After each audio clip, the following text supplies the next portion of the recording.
Hello friend, कैसे हैं आप सब। आशा करता हूँ अच्छे होंगे।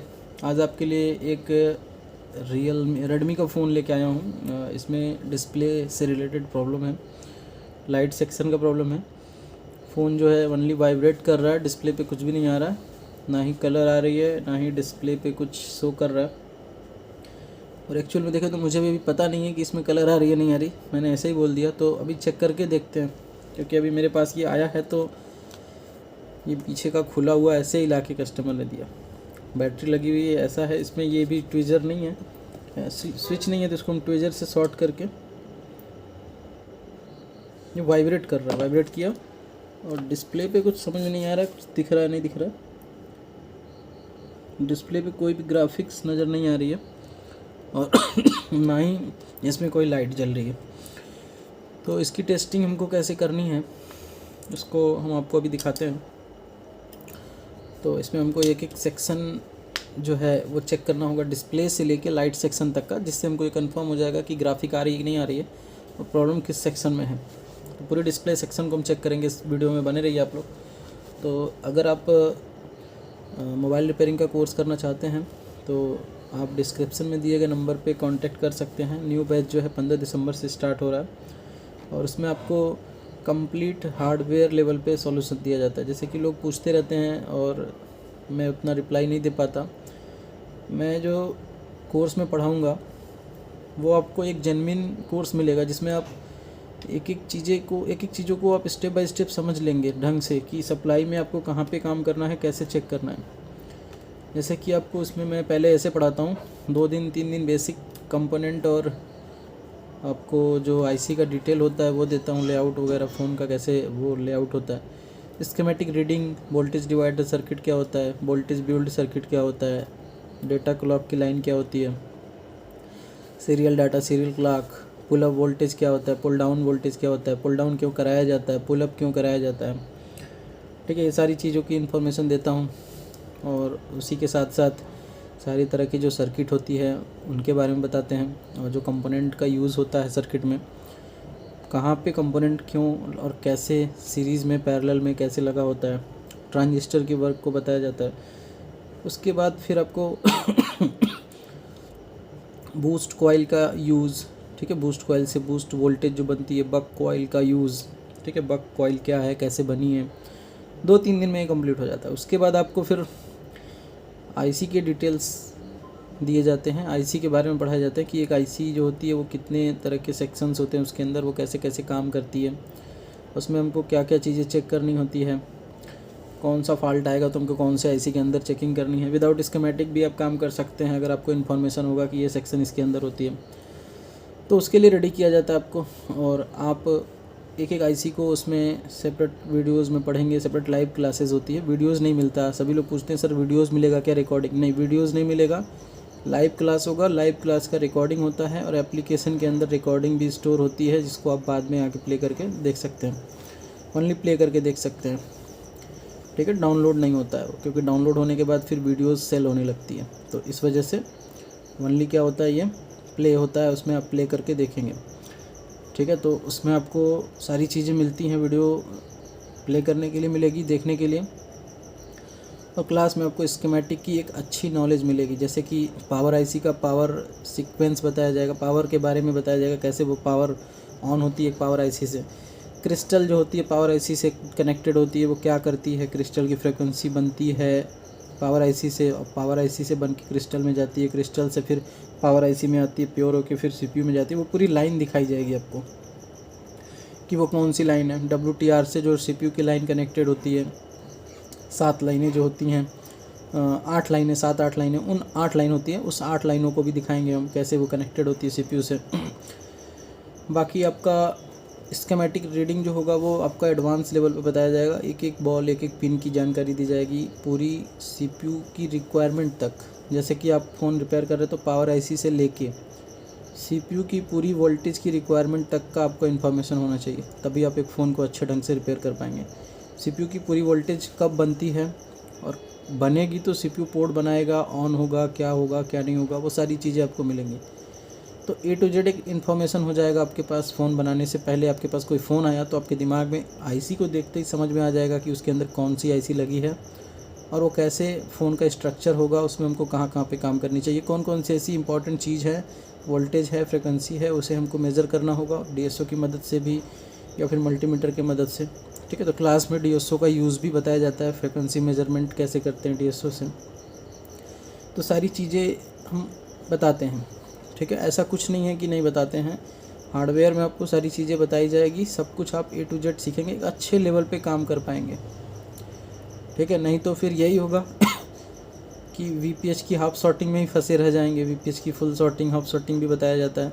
तो आपको कंफर्म लाइन, जो ट्रैक लाइन है, उसकी एक प्रॉपर नॉलेज होनी चाहिए, क्योंकि अब आने वाले टाइम में जो फ़ोन के सर्किट्स वगैरह होंगी वो चेंज हो जाएंगी अगर, तो फिर आप और ज़्यादा परेशान हो जाओ। क्योंकि अगर अभी से आपको अपडेट हो जाओगे अभी आप, तो आने वाले टाइम में आपका जो अपडेट लेवल रहेगा वो और ऊपर जाएगा, क्योंकि अभी ये बेसिक और लोड बढ़ जाएगा आपके ऊपर। अगर आप चाहते हो इस फील्ड में बने रहें, इस फील्ड से आप एग्ज़िट ना करें जल्द से जल्द, जैसे होता है ना, एक टाइम आता है 5 साल के बाद लोग एग्ज़िट हो जाते हैं और फिर उसके बाद क्या होता है कि 5 से 10 साल वो फिर दूसरा काम करते हैं, फिर उनका दिखता है कि फिर एडवांस लेवल पे कुछ चीज़ें आ रही हैं, जो काम हो रही है, तो फिर वो लोग जुड़ना चाहते हैं मोबाइल में। ये कई बार ऐसा होता है लोगों के साथ, एग्ज़िट होते हैं, आउट होते हैं, फिर एग्ज़िट होते हैं, फिर इंटर करते हैं, तो वही चीज़ें हैं। तो इसलिए वो ऐसा इसलिए होता है क्योंकि वो अपडेट नहीं होते। अगर वो अपडेट होते रहें अपने काम को लेकर और टाइम टू टाइम काम करते रहें, तो एक टाइम आएगा कि वो अच्छे लेवल पे काम करने लगेंगे और बहुत अच्छे लेवल पे काम को अपने फैला लेंगे, तो उनको एग्ज़िट होने की ज़रूरत नहीं पड़ेगी, वो प्रॉपर काम करते रहेंगे। तो इसी सब चीज़ों को नज़र में रखते हुए आप एक अच्छे लेवल की रिपेयरिंग कर सकते हैं।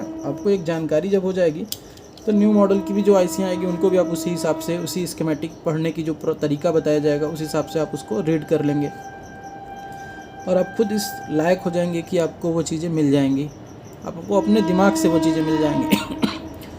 तो कोर्स में सारी चीज़ें मिलती हैं और फ़ीस के बारे में आप पता कर सकते हैं। डिस्क्रिप्शन में नंबर होगा, वहाँ पे आप कांटेक्ट करके व्हाट्सएप पे या कॉल करके डिटेल ले सकते हैं। चलिए स्टार्ट करते हैं वीडियो को, और काफ़ी लंबा होता जा रहा है लेक्चर से कुछ नहीं होने वाला। यहाँ पे कुछ काम भी करना पड़ेगा हमको। यहाँ पर डिस्प्ले सेक्शन हमको चेक करना पड़ेगा अभी, क्योंकि ये वाइब्रेट कर रहा है, फ़ोन चार्ज है। पहले जैक को हम बारीकी से देखेंगे। चलिए माइक्रोस्कोप पे।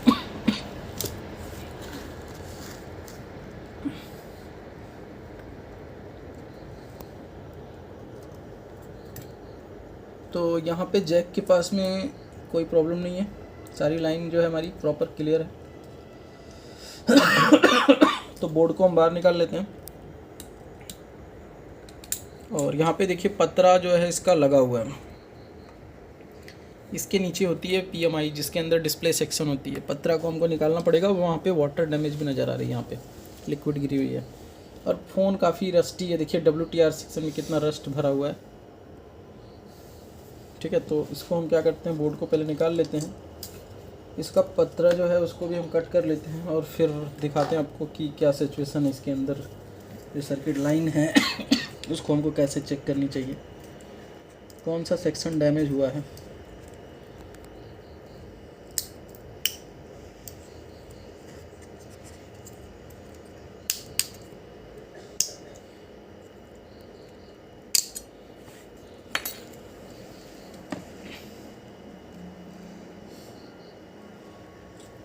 चलिए पतरा निकल चुका है, इसको हम थोड़ा सा क्लीन कर देंगे।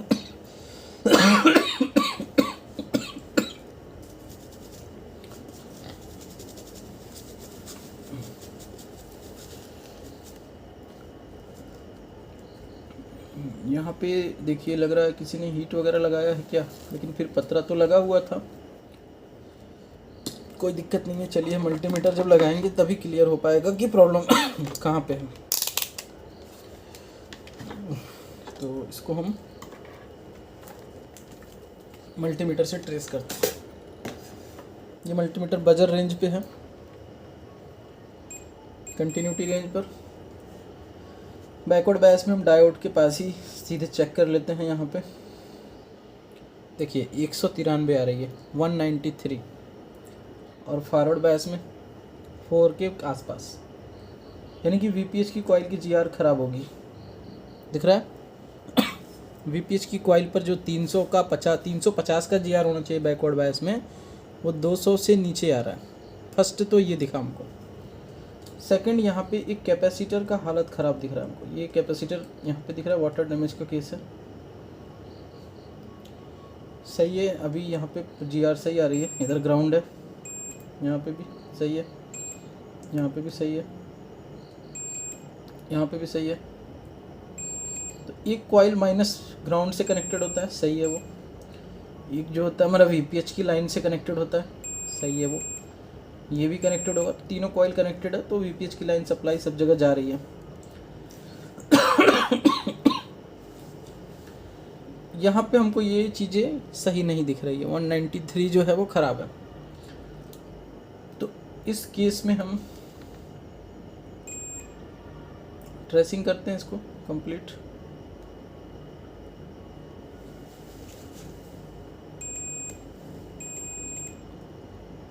अब डायोड की इस साइड से डिस्प्ले जैक पर जा रही है, नहीं जा रही है।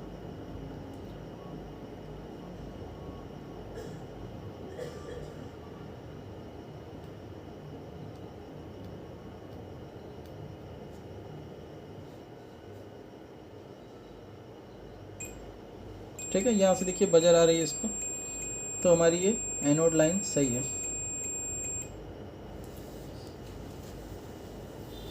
और कैथोड लाइन की भी GR हमारी ओके आ रही है। हम +5 वोल्ट -5 वोल्ट की सप्लाई को भी यहाँ से ट्रेस करेंगे। यहाँ पे GR हमारा आ रहा है बैकवर्ड बायस में, और यहाँ पे GR हमारा देखिए ये ग्राउंड पोर्शन है, और ये बैकवर्ड बायस में यहाँ पे GR नहीं आ रहा है, तो यहाँ पे फॉरवर्ड बायस में आएगा। तो आ रहा है, लेकिन ये फॉरवर्ड बायस की GR सही है नहीं। ये 1300 क्या आ रहा है, ऐसा GR नहीं होता है, 500 कुछ होता है, जैसा यहाँ पे आ रहा था 400 कुछ। ठीक है, 423 जो है यहाँ पे 423 या 500 आ जाना चाहिए, तो समझ में आ रहा है। यहाँ पे 1500 क्यों आ रहा है, ये गड़बड़ है। यहाँ पे हम देखिए, यहाँ पे 1100 आ रहा है, ये भी गड़बड़ है। तो ये लाइन VPH की तो नहीं है, इसको हम पहले वेरीफाई कर लें। तो नहीं है, VPH की नहीं है। VPH की फॉरवर्ड बायस की कंडीशन क्या है, 1000 है। ठीक है। और यहाँ पे ये जो कॉइल है ये GR सही नहीं दे रही है, तो -5 वोल्ट की लाइन में हमारा प्रॉब्लम नज़र आ रहा है। ठीक है, GR उसकी सही नहीं है। और ये VPH की प्रोटेक्शन डायोड भी कुछ जो है शॉर्ट करके सर्किट को ब्लॉक कर रही है। तो हम क्या करेंगे इस केस में, पहले डायोड निकाल के उसको सही कर लेते हैं। VPH की लाइन को, ये डायोड को हम निकाल लेते हैं ऐसे। यहाँ से निकल गया डायोड सर्किट से बाहर। अब इस डायोड के बाद हम चेक करेंगे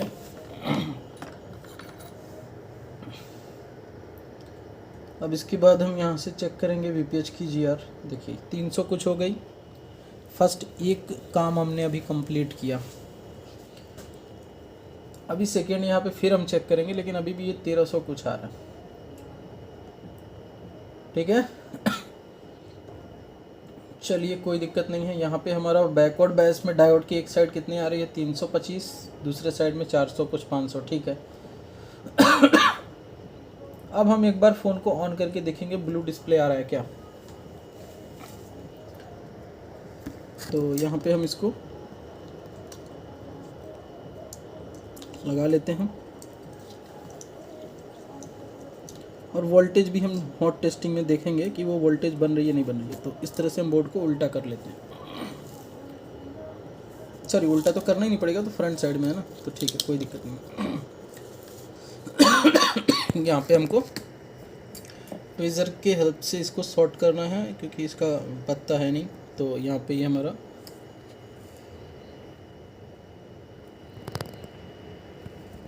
वाइब्रेट करा, और डिस्प्ले पे कुछ शो नहीं हो रही है। ठीक है, तो वाइब्रेट के सीन में हम जब यहाँ पे वोल्टेज चेक करते हैं, तो कौन सी वोल्टेज बन रही है वो देखना है आपको। तो यहाँ पे देखिए +5 वोल्टेज हमारी अवेलेबल है, -5 वोल्टेज भी हमारी अवेलेबल है, +5 भी बन रही है, -5 भी बन रही है। तो डिस्प्ले की लाइट क्यों नहीं जल रही है, तो एनोड सप्लाई यहाँ पे देखिए ड्रॉप कर रही है। चलिए यहाँ पे चेक करते हैं, तो 19 वोल्ट बन रही है एनोड सप्लाई। कितनी बन रही है, 18 19। तो ये एक प्रॉब्लम का संकेत है। यहाँ पे देखिए ये जो फ़ोन है अभी भी डिस्प्ले पे कुछ नहीं आ रहा, और इसको हम एक बार और वो करते हैं, शॉर्ट करते हैं, और अभी भी डिस्प्ले पे कुछ नहीं आ रहा है। तो यहाँ जो वोल्टेज बन रही है, बूस्ट वोल्टेज जो है वो हमारी, देखिए फ़ोन ऑन हो चुकी है, यहाँ पे देखिए अब 8 वोल्ट 4 वोल्ट हो गई, यानी कि फ़ोन जो है स्लिप मोड में चली गई। ठीक है। अब एक बार हम ट्विजर से फिर इसको शॉर्ट करेंगे, और अब जो वोल्टेज है वो देखिए फिर से ये 7-8 पे ही है। एक बार हम फिर से इसको शॉर्ट करेंगे, हो सकता है हुआ नहीं है तो ठीक है, ये हुआ। और इस पर हम वोल्टेज चेक करते हैं तो फिर से ये 19 वोल्ट बना रही है, तो ये वोल्टेज थोड़ी कम बना रही है। और अब हम पत्ते पे भी चेक कर सकते हैं, यहाँ पे कनेक्टिविटी हमारी आ रही थी ना, तो देखिए यहाँ पे 5 वोल्ट के आसपास आ रही है, 3 वोल्ट के आसपास, तो ये सही है। जब लगाते हैं देखिए यहाँ पे CAVC के बिना ये बनती नहीं है, इसको भी देख लिया जाए। यहाँ पे देखिए इसको हम जब शॉर्ट करते हैं तो यहाँ पे जो हमारी पिन है उस पर देखिए वोल्टेज जो है, कंटिन्यू वोल्टेज नहीं मिल रही है, 12 वोल्ट आके चली जा रही है। ये वोल्टेज हमको प्रॉपर नज़र नहीं आ रही है, थोड़ी देर के बाद ये प्रॉपर हो जा रही है। ठीक है, थोड़ी देर के बाद ये क्या हो जा रही है, प्रॉपर। एक बार हम फिर से इसको शॉर्ट करते हैं, जब स्लिप मोड में जा रहा है तो प्रॉपर आ जा रही है। यहाँ पे देखिए वोल्टेज अभी प्रॉपर नहीं थी, अभी 10 वोल्ट के आके चली गई। फिर से हम शॉर्ट करते हैं इसको, क्या दिखाना चाह रहे हैं वो ध्यान दीजिए। यहाँ पे देखिए वोल्टेज, अच्छा ये प्रॉब्लम नहीं है उसका, तो प्रॉब्लम कर रही है। चलिए इसको हम एक बार फिर से करते हैं, तो यहाँ पे देखिए चली गई वोल्टेज, और थोड़ी देर के बाद मैं यहीं रहने दूंगा। अभी देखिए 12 वोल्ट आके ये धीरे धीरे कम। तो अभी इसको जब हम लगा देते तो इसका कंपोनेंट ही ढूंढ लेते हैं हम, यहाँ पे है कि नहीं। इसका कंपोनेंट जो है वो कौन सा है वो मेजर कर लेते हैं हम, किस पे वो वोल्टेज आ रही है। तो यहाँ पे तो आएगी नहीं, उसके लिए यहाँ पे कोई कंपोनेंट होना चाहिए।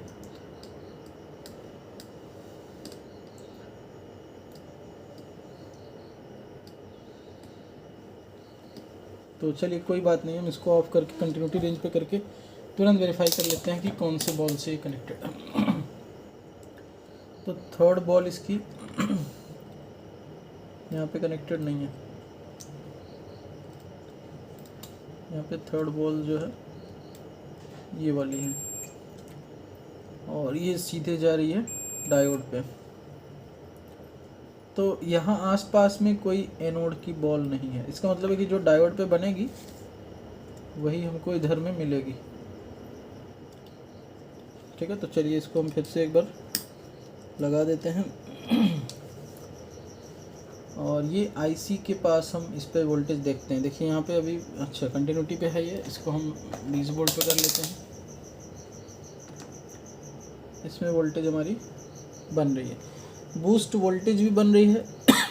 ठीक है, केवल हमारा ये जो वोल्टेज है ये हमारी 19 वोल्ट 20 से ऊपर नहीं जा रही है। तो हम इस केस में इस कॉइल को क्या करेंगे, चेंज करेंगे बूस्ट कॉइल को। तो हम एक दूसरी बूस्ट कॉइल को यहाँ पे लगाएंगे पहले।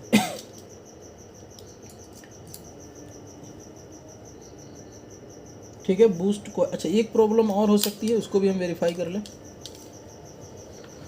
एक प्रॉब्लम और हो सकती है, कुछ भी यहाँ पे कंडीशन छोड़ नहीं रहा हम। पहले हम इसको फिर से ऑन करते हैं, वाइब्रेट कर गई, और यहाँ पे जो हमारी ये कॉइल है इसको पार कर रही है कि नहीं ये भी देखना ज़रूरी है। देखिए यहाँ पे 3 पॉइंट कुछ वोल्टेज है, और यहाँ पे भी वोल्टेज ड्रॉप हो रही है। यहाँ पे 18 वोल्ट है, तो ये तो VPH की हो गई, ये कैपेसिटर है। यहाँ पे हमारा 19 वोल्ट आके चला जा रहा है, 18-19 वोल्ट है। ठीक है, ये कैपेसिटर है। यहाँ पे कोई रजिस्टर यूज़ हुआ है या नहीं हुआ है वो हमको देखना है। तो एक रजिस्टर यहाँ पे हमको दिख रहा है कॉर्नर में। ठीक है, ऐसा कुछ नहीं है, तो हमको यहाँ पे बूस्ट कॉइल चेंज करना पड़ेगा।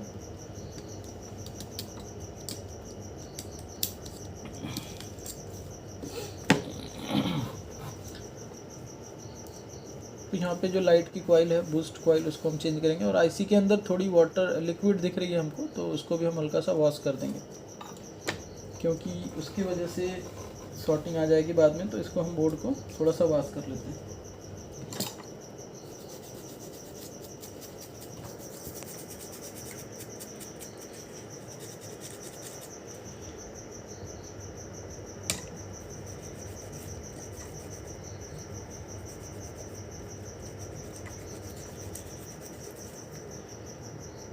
हो गया।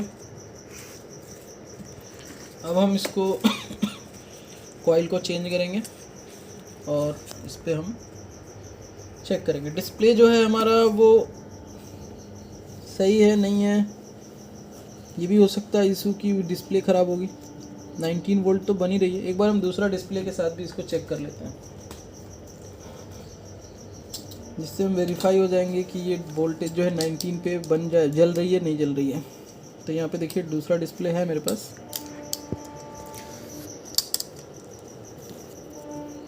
तो इसको हम दूसरे फोल्डर के साथ ही चेक कर लेते हैं।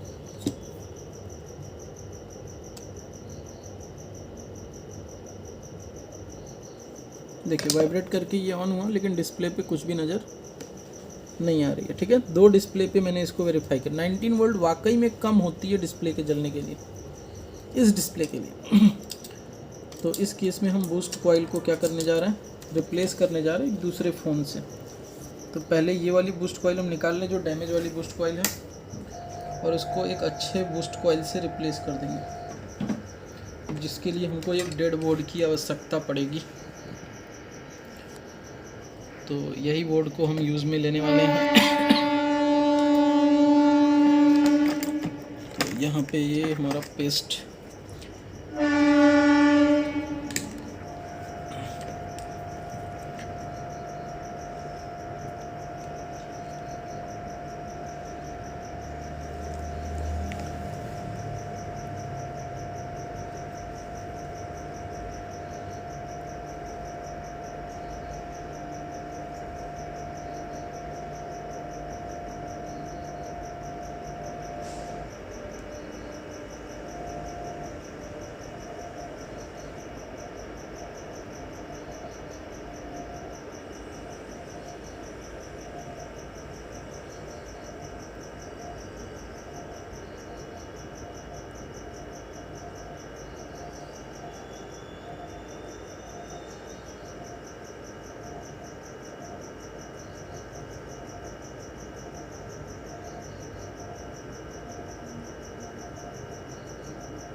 देखिए कंडीशन थोड़ा ख़राब लग रहा है डायोड का। ये डायोड सही से निकला नहीं, और ये इसकी जो प्रिंट थी वो डैमेज हो रही थी, चिपकी हुई थी पूरी उसमें हार्ड। हाँ डायोड कह रहा हूँ, कॉइल जो है पूरी हार्ड चिपकी हुई थी। तो इसको हमने यहाँ पे फिर से एक बार क्लीन कर लेना थोड़ा सा। गलती से डायोड बोल रहा हूँ बार बार। चलिए ये कॉइल को हम चेंज कर देंगे इस दूसरे बोर्ड में लगे कॉइल से। ये एक बोर्ड है, इसमें जो कॉइल लगी हुई है ये डेड बोर्ड है, तो इसकी कॉइल हम निकाल के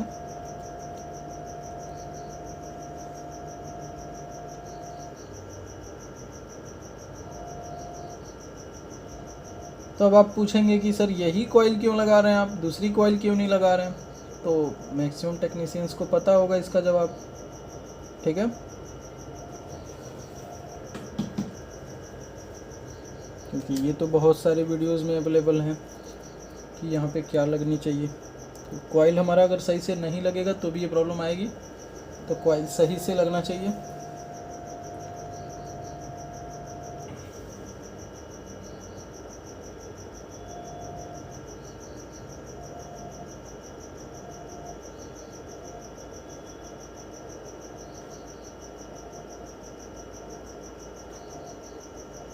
ठीक है, ये कॉइल हमारा कनेक्ट हो गया बोर्ड पे। थोड़ा सा हम बोर्ड को ठंडा होने देते हैं और फिर ऑन करके चेक करते हैं प्रॉब्लम सॉल्व हो गया या नहीं हुआ। तो देखिए यहाँ पे एक छोटा सा प्रॉब्लम था, तो ट्रेस करने के बाद ही पता चला ना, पहले ही सीधे आईसी नहीं निकाला। जो भी है अभी देखते कंफर्म होते हैं, पहले चेक करके +5 -5 तो यहाँ पे बन ही रहा था। और डिस्प्ले जैक पे मैंने 1.8 वोल्टेज नहीं चेक किया। ठीक है, तो अगर वीडियो अच्छा लगता है तो वीडियो को लाइक कर दे, चैनल पर नया है तो चैनल को सब्सक्राइब कर लें आप। और अगर आप चाहते हैं मोबाइल रिपेयरिंग का कोर्स करना तो डिस्क्रिप्शन में दिए गए नंबर से आप कांटेक्ट करके कोर्स को ज्वाइन कर सकते हैं। तो इसको थोड़ा ठंडा होने देते हैं।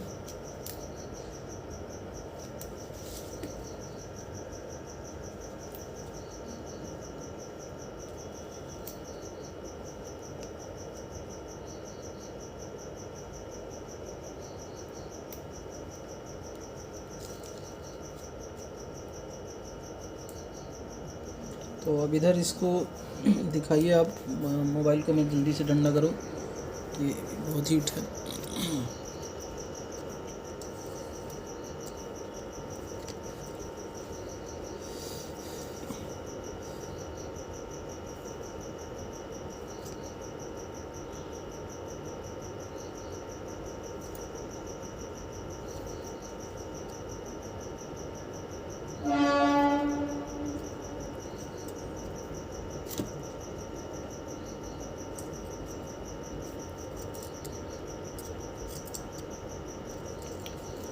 ठीक है, हम दोनों के साथ में चेक करेंगे, दोनों फोल्डर के साथ में चेक कर सकते हैं।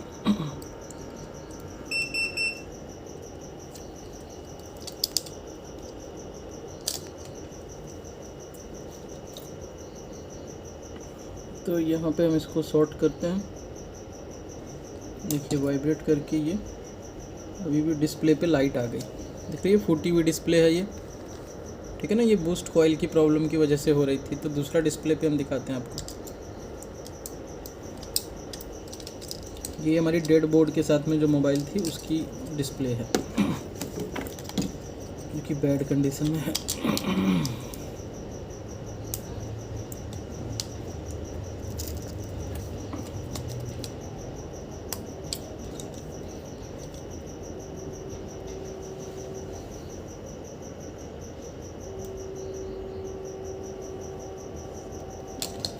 ठीक है, ये देखिए डिस्प्ले आ गया।